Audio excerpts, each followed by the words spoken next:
Hello guys, welcome back to the channel demystify. And चलिए continue करते हैं हमारे philosophy honours, BA philosophy honours first semester के syllabus के साथ। एंड हम अभी डिसिप्लिन लॉजिक कवर कर रहे हैं और फिलोसफी ऑनर्स। तो हम ऑलरेडी, ये हमारा लास्ट यूनिट चल रहा है। This is the last unit 3 and like 2-3 topics में दिस विल बी ओवर। तो आज जो ये हम टॉपिक कर रहे हैं सिलोजिस्टिक रूल्स एंड सिलोजिस्टिक फैलेसीज है कि you know what, if you view it from my perception, मुझे ना लॉजिक बिल्कुल ऐसा लगता है जैसे छोटे छोटे पजल सॉल्व कर रहे हो। अभी तक स्पेशली जो सेमेस्टर 1 का पूरा सिलेबस है, that is like short puzzles. Okay, क्योंकि आपको you have to find out if the AEI proposition या उसका मूड फिगर, जैसे कि हमने पिछले वाले वीडियो में करा।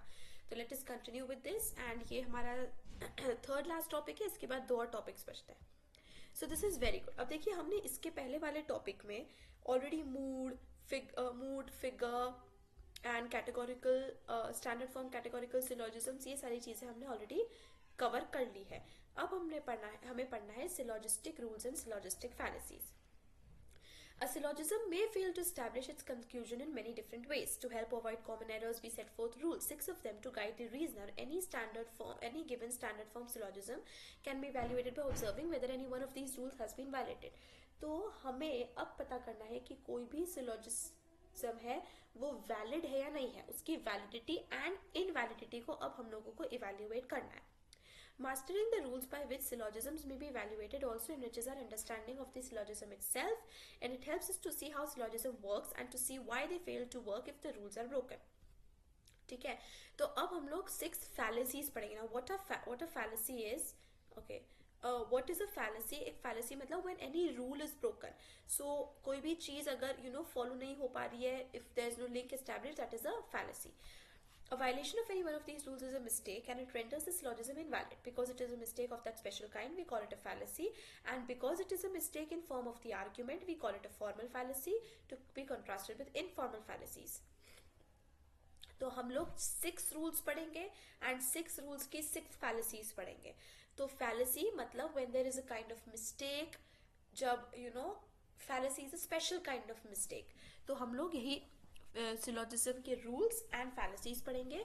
तो अगर फैलेसी, देखिए 6 हम लोग पढ़ने वाले, तो 6 में से अगर एक भी फॉलो नहीं होता है तो the whole syllogism is invalid, rendered invalid. Okay,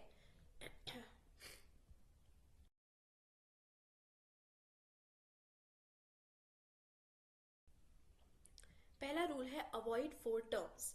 तो वेरी इंपॉर्टेंट और बहुत ही सिंपल रूल है, बहुत सिंपल सी चीज है कि हमें 4 टर्म्स को अवॉइड करना है। कोई भी आर्ग्यूमेंट में there should be only 3 terms. हम पहले भी पढ़ चुके हैं, there is a major term, there is a minor term and there is a middle term. उन 3 के अलावा if there is any other way जहां पे 4 टर्म्स का यूज हो रहा है, 3 से ज्यादा टर्म्स है, that means it is invalid. तो बहुत सिंपल है। So this is the rule and इसको कहा जाता है फैलेसी ऑफ 4 टर्म्स। ठीक है, तो मतलब ये है। अच्छा, इसकी एक बहुत इंपॉर्टेंट चीज हमें देखना है। The mistake that commonly underlies this fallacy is equivocation, using one word और phrase with 2 different meanings. Most often it is the middle term whose meaning is thus shifted in one direction to connect it with the minor term, in a different direction to connect it with the major term. In doing this, the 2 terms of the conclusion are connected with 2 different terms rather than with the same middle term. Okay, तो यहाँ पे हो क्या रहा है, देखिए पहली बात तो है कि 4 टर्म्स नहीं होना चाहिए। अच्छा, अब आपको आगे जैसे हम जब एक्सरसाइजेस करेंगे तो आपको कुछ एग्जाम्पल दिखेंगे जहाँ पे एक्चुअल में सिर्फ 3 टर्म्स ही है, लेकिन फिर भी वहां पर फैलेसी ऑफ 4 टर्म्स लग रही है। Why does that happen is, उसका रीजन क्या है। देखिए, जो मिडल टर्म या जो भी टर्म्स उसमें आ रही है, उन टर्म्स की सेंस भी थ्रू आउट सेम होनी चाहिए।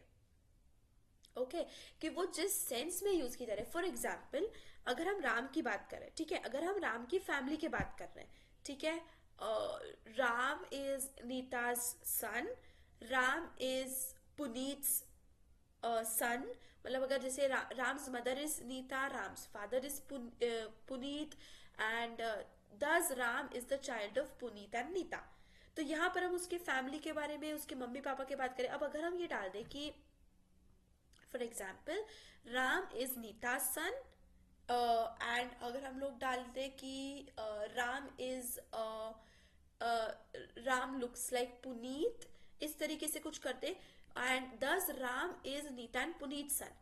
अगर हम ऐसे करते तो हम Ram looks like Puneet and Ram is Neeta son and Ram is the son of Neeta and Puneet, ठीक है। तो इसमें हम एग्जैक्टली चार टर्म्स, मतलब तीन टर्म्स, जैसे एग्जाम्पल दिया है यहाँ पर मैंने आपको कि हम इसमें तीन ही लोगों की बात कर रहे हैं, राम, नीता और पुनीत की। लेकिन पहले वाले में हम डिस्टिंग्विश कर पा रहे थे कि हाँ वो उसके फादर का नाम है, उसके मदर का नाम है।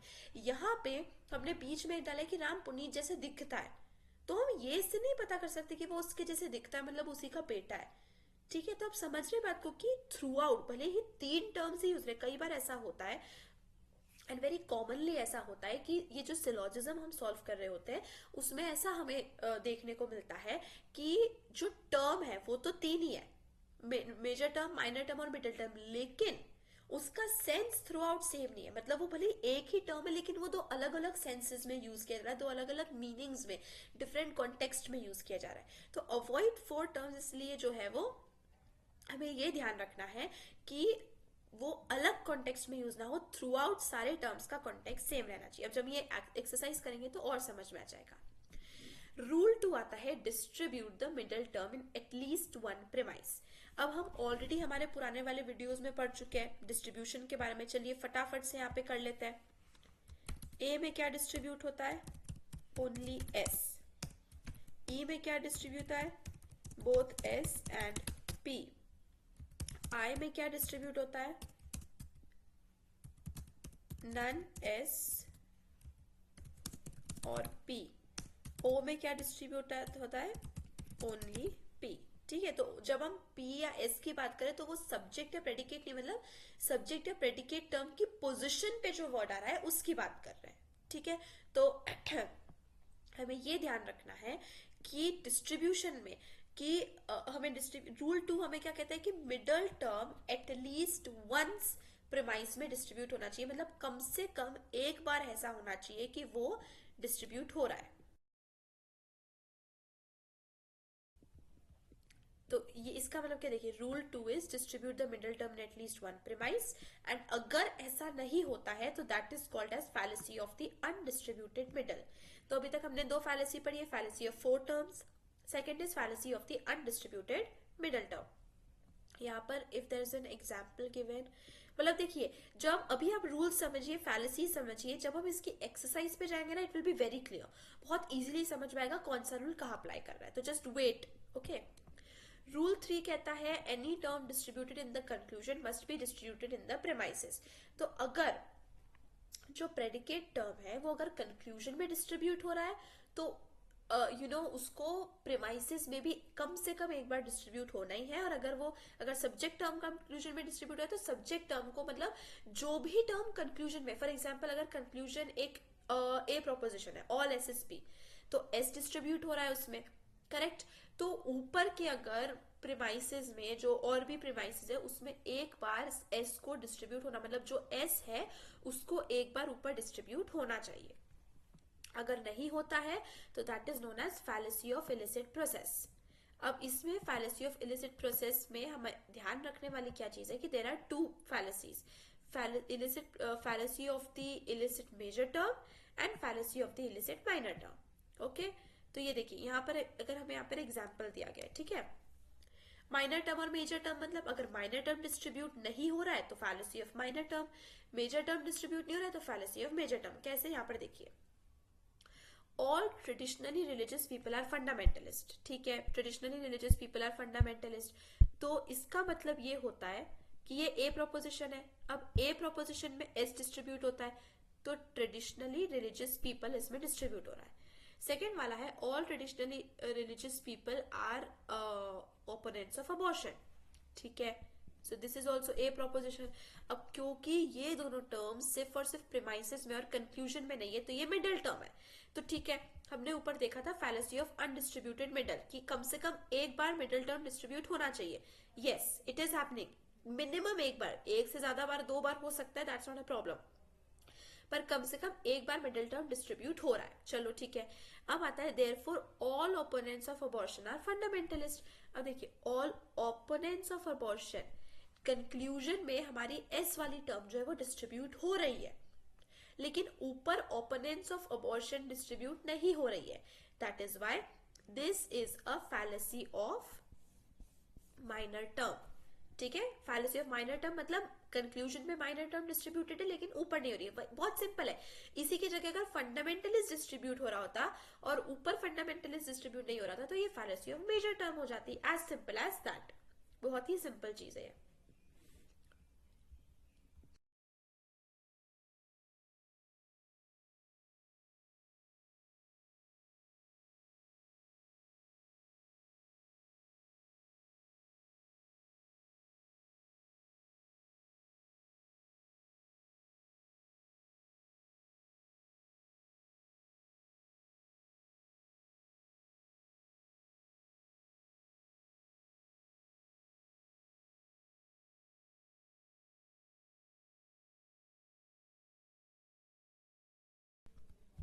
नेक्स्ट हमारे पास नेक्स्ट रूल जो आता है वो है अवॉइड टू नेगेटिव प्रीमाइसेस. ठीक है, और इसकी फैलेसी को कहा जाता है fallacy of exclusive premises. It's very simple. दो नेगेटिव प्रीमाइसेस, अब देखिए एक सिलोजिज्म में होते ही दो नेगेटिव प्रीमाइसेस है, सॉरी सिलोजिज्म में दो प्रीमाइसेस ही होते हैं, और अगर दोनों नेगेटिव निकल जाते हैं, ठीक है, तो फिर हम देखिए बहुत सिंपल सा है, इसमें आप थोड़ा सा दिमाग लगाइए. अगर हम दोनों सेंटेंसेस में किसी चीज को डिनाई कर रहे हैं, ये भी नहीं हो सकता वो भी नहीं हो सकता, ठीक है, तो फिर हम कंक्लूजन में क्या इन्फर करेंगे. हमने बोला नो डॉग्स आर कैट्स, और एंड हमने बोला no no cats are birds. ठीक है, no dogs are cats and no cats are birds. अगर हमने ये बोला तो डॉग्स कैट्स एंड बर्ड्स हमारे पास थ्री टर्म्स तो मिल गई. बट अब अगर इससे हम कंफ्यूजन से क्या इन्फर करेंगे कि नो डॉग्स आर बर्ड्स, हम ये तो इन्फर कर ही नहीं सकते ना. अगर हमने बोला कि no dogs are cats and no cats are birds, तो क्या हम इससे ये इन्फर कर सकते हैं कि no cats are dogs and no dogs are cats? We can not do that. We can not say that no cats are dogs. तो मतलब जब हम दो नेगेटिव प्रीमाइसेस का यूज करें तो हम कंक्लूजन में उससे कुछ भी इन्फर नहीं कर सकते. तो दोनों प्रीमाइसेस अगर नेगेटिव होते हैं यानी वो या तो ई या फिर ओ होता है. अगर both the premises are E and O, so that means it's a fallacy of exclusive premises and that is invalid. If either premise is negative, the conclusion must be negative. And इसे कहा जाता है fallacy of drawing an affirmative conclusion from a negative premises. बहुत simple है हर चीज है. ठीक है, कि अगर दोनों में से एक भी प्रीमाइसेस नेगेटिव है, मतलब ऊपर या ई है या ओ है, दोनों या तो मेजर या माइनर प्रीमाइस या ई है या ओ है, तो conclusion has to be E और O. Conclusion cannot be A or I. If there's an E or an O in the premises, the conclusion has to be an E or an O. It cannot be A or E. बहुत simple. ठीक है, यहाँ पर example दिया, no poets are accountants. Some artists are poets. Therefore, some artists are accountants. So we cannot so that, क्योंकि हम कह रहे हैं कि कोई भी poet accountant नहीं होता है, और कुछ आर्टिस्ट पोएट होते, तो हम ये नहीं कह सकते कि कुछ आर्टिस्ट अकाउंटेंट होते, क्योंकि कोई भी पोएट अकाउंटेंट नहीं होता है. तो आंसर नहीं हो रहा है. So this is invalid by the fallacy of drawing an affirmative conclusion from a negative premise.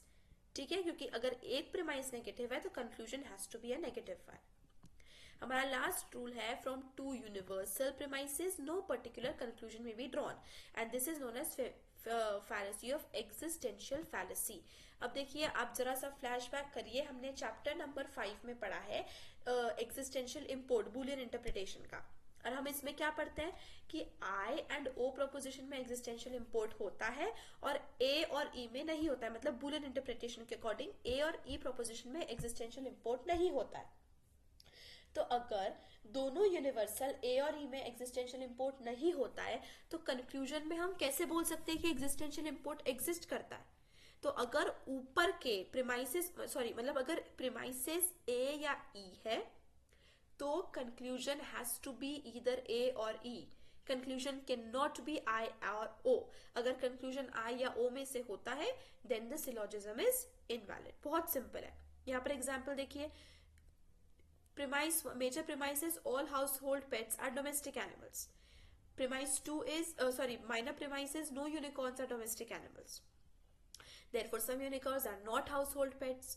तो जब दोनों यूनिवर्सल है तो पर्टिकुलर अफर्मेशन, पर्टिकुलर प्रोपोजिशन नहीं हो सकता है, बिकॉज कंक्लूजन में एग्जिस्टेंशियल इम्पोर्ट आ गया एंड ऊपर के दोनों में नहीं आया.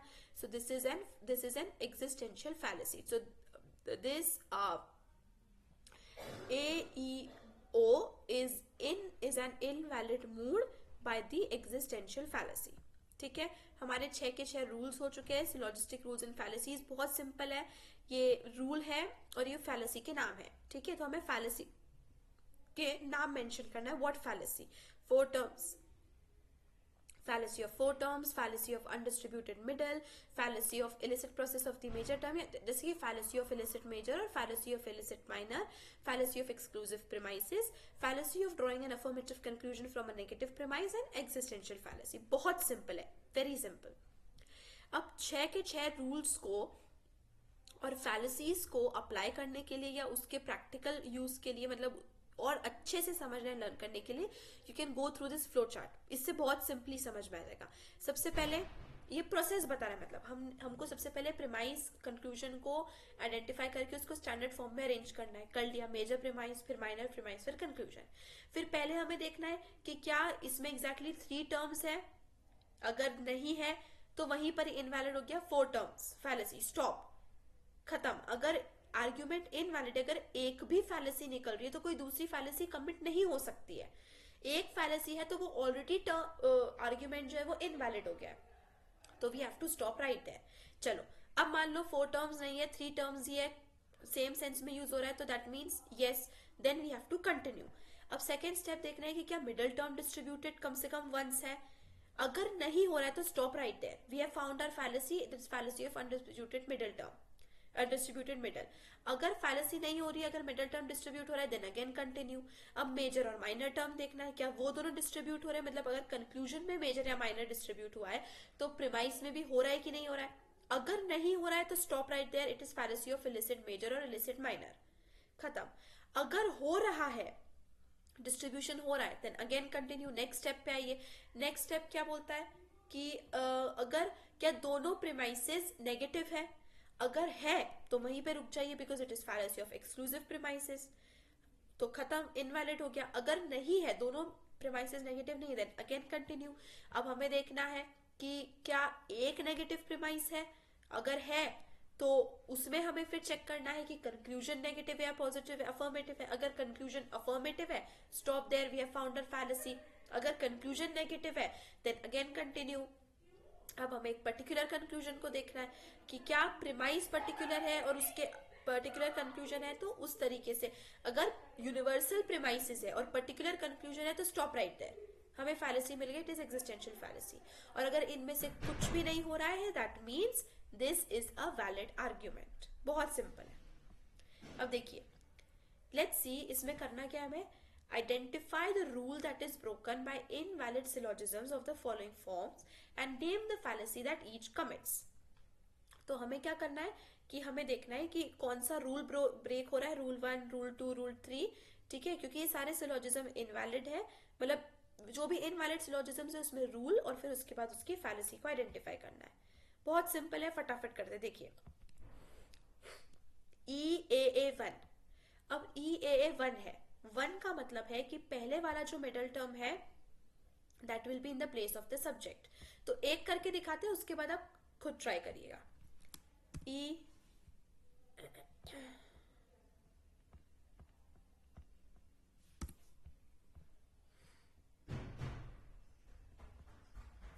EAA1. ठीक है, अब पहला मेजर प्रीमाइस E है तो नो आ गया. ठीक है, ठीक है, इसको लेट्स से MJ, मेजर के लिए MJ और माइनर के लिए MN, नो. अब हमें देखना है कि हमारे पास फिगर कौन सा है, 1. ठीक है, तो जल्दी जल्दी याद करिए.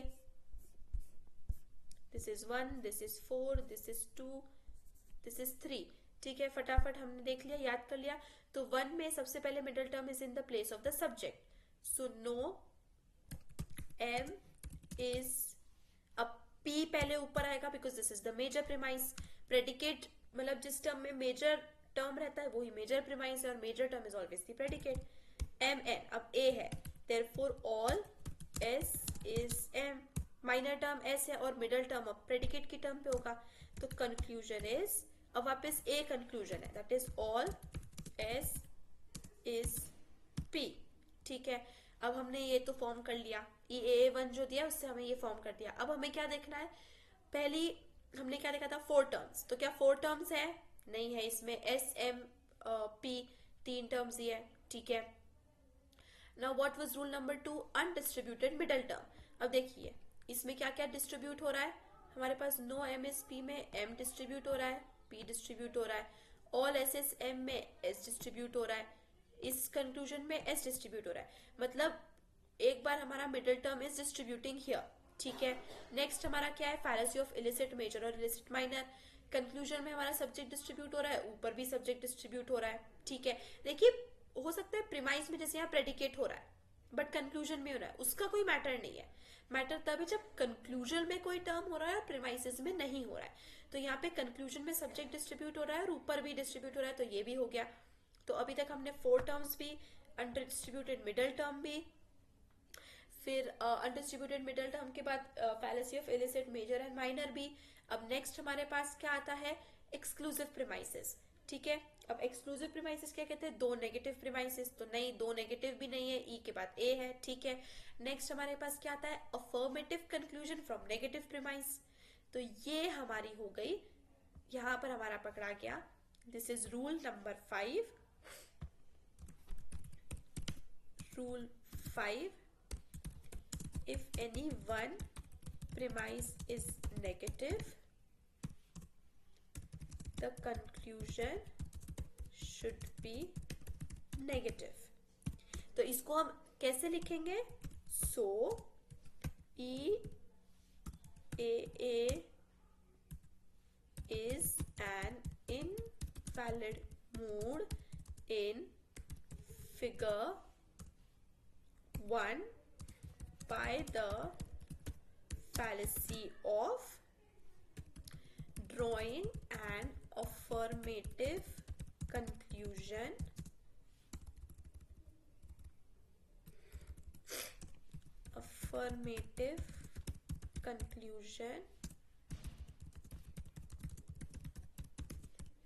from a negative premise।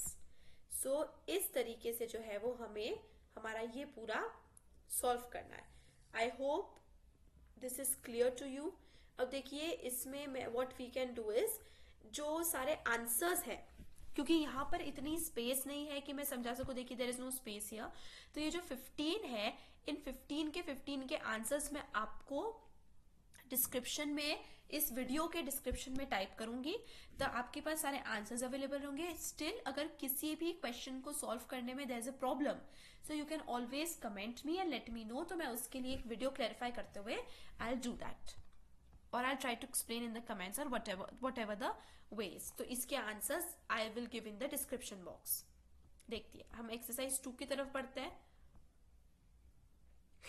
Okay, exercise 2 में क्या करना है, the rule that is broken by each invalid syllogism and name the fallacy that is committed.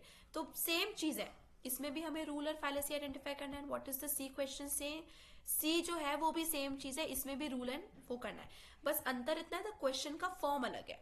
इसमें हमें जो है वो प्रोपोजिशंस नहीं दिए, सिर्फ उसका फॉर्म वो दिया है, फॉर्म दिया है। तो फॉर्म से हमें पहले प्रोपोजिशन को, पहले आर्ग्यूमेंट फॉर्म करना है और उसके बाद उसका वो निकालना है। सेकेंड वाले में हमें वो स्टैंडर्ड फॉर्म में अरेंज करके दिया है, एंड थर्ड वाले में हमको सिर्फ पूरा आर्ग्यूमेंट दिया है, स्टैंडर्ड फॉर्म में अरेंज नहीं किया। तो थर्ड वाले में हमें पहले उसको स्टैंडर्ड फॉर्म में अरेंज करना पड़ेगा और उसके बाद उसके वही रूल एंड फैलेसी ढूंढना पड़ेगी।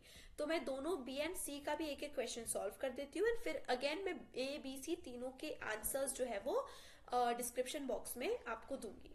ओके, सो इस वे क्लैरिफाई भी हो जाएगा, क्योंकि यहाँ पर सॉल्व करने जितनी स्पेस नहीं है। देखिए अब ये वाला करते हैं, all criminal actions are wicked deeds, all prosecutions for murder are criminal actions, therefore all prosecutions for murder are wicked deeds। तो अभी हमारे पास स्टैंडर्ड फॉर्म में अरेंज तो ऑलरेडी है ये। अब पहला क्या है, 4 टर्म्स अवॉइड करना है। ठीक है, 4 टर्म्स नहीं है। दूसरा क्या है, अनडिस्ट्रीब्यूटेड मिडल। अब देखिए इसमें क्या क्या डिस्ट्रीब्यूट हो रहा है, क्योंकि ये ए प्रोपोजिशन एस को डिस्ट्रीब्यूट करता है, तो यहाँ पर ये हो रहा है, यहाँ पर ये डिस्ट्रीब्यूट हो रहा है। ठीक है, अब यहाँ पे इसकी मिडल टर्म क्या है, क्रिमिनल एक्शंस। तो एक बार क्रिमिनल एक्शन डिस्ट्रीब्यूट हो गया तो यस अनडिस्ट्रीब्यूटेड मिडिल टर्म ये नहीं है. अब फैलेसी ऑफ इलिसिट मेजर या इलिसिट माइनर हमें देखना है. तो ऑल प्रोसिक्यूशंस फॉर मर्डर, ठीक है मर्डर, तो ये भी हो गया. कंक्लूजन में ये वाली term prosecutions for murder the subject term minor term is distributed, तो प्रेमाइसिस में भी माइनर टर्म डिस्ट्रीब्यूट हो रही है, तो this is not fallacy of illicit major और माइनर. ठीक है. नेक्स्ट हमें देखना है क्या दोनों जो है वो हमारे पास नेगेटिव प्रेमाइस है. No, both of them are positive, तो ये भी नहीं है. फिर क्या हमारे पास एक भी नेगेटिव प्रेमाइस है? नहीं, एक भी नेगेटिव प्रेमाइस हमारे पास नहीं है, क्योंकि हमारे पास जो कंक्लूजन है वो भी फिर पॉजिटिव है. इसके बाद जस्ट अ मिनट, यस, इसके बाद आगे पढ़ते हैं एग्जिस्टेंशियल फैलेसी. तो no, existential fallacy is also not being committed. So okay, so that means इसमें हमने सारी फैलेसीज देख ली, कोई भी रूल ब्रेक नहीं हो रहा है. सारी आप सारे देख लीजिए, whether it is fallacy of four terms, fallacy of undistributed middle, fallacy of illicit process, fallacy of exclusive premises, fallacy of drawing an affirmative conclusion from negative premise और existential fallacy. 6 की 6 में से कोई भी fallacy नहीं हो रही है. That means इसका आंसर हम कैसे लिखेंगे? इसका आंसर लिखाएगा AAA is a valid mood in figure. अब फिगर कौन सी है इसकी? 1, क्योंकि सबसे पहली मिडिल टर्म की position is on the subject's place और प्रीमाइस फिर माइनर प्रीमाइस में it is on the predicate's place. So ये हमारा आंसर इस तरीके से सॉल्व हो गया है. ओके, हमारा पहला वाला ये जो है ये वैलिड है, इसमें कोई भी फैलेसी या वो ब्रेक नहीं हो रहा है. तो इसके आंसर जो है वो मैं आपको डिस्क्रिप्शन बॉक्स में दे दूंगी. Same we have to do with this one. All inventors are people who see new patterns and familiar things. So all inventors are eccentrics because all eccentrics are people who see new patterns and familiar things. बहुत simple. चलिए फटाफट अब इसका conclusion क्या होगा? All inventors are people who see new premises. New patterns and familiar things. ये इसका conclusion है. तो people who see new patterns and familiar things ये उसका मेजर टर्म हो गया.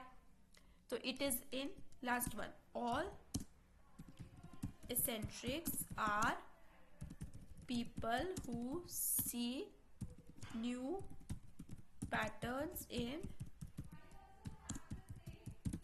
familiar things. इसका माइनर टर्म क्या हो गया? All inventors are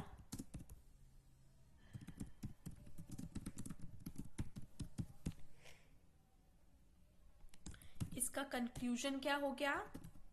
All inventors are people who see new patterns in familiar things. ठीक है, ये भी हो गया. तो हमारे पास major term, minor term, conclusion हो गया. अब फटाफट इसकी फैलेसी देखते हैं. Avoid 4 terms, yes, there are no 4 terms. Second, undistributed middle.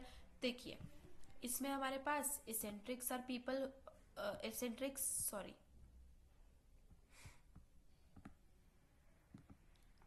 इसमें पहले वाले में डिस्ट्रीब्यूट हो रहा है एसेंट्रिक्स, सेकेंड वाले में डिस्ट्रीब्यूट हो रहा है इन्वेंटर्स, थर्ड कंक्लूजन में डिस्ट्रीब्यूट हो रहा है अगेन इन्वेंटर्स.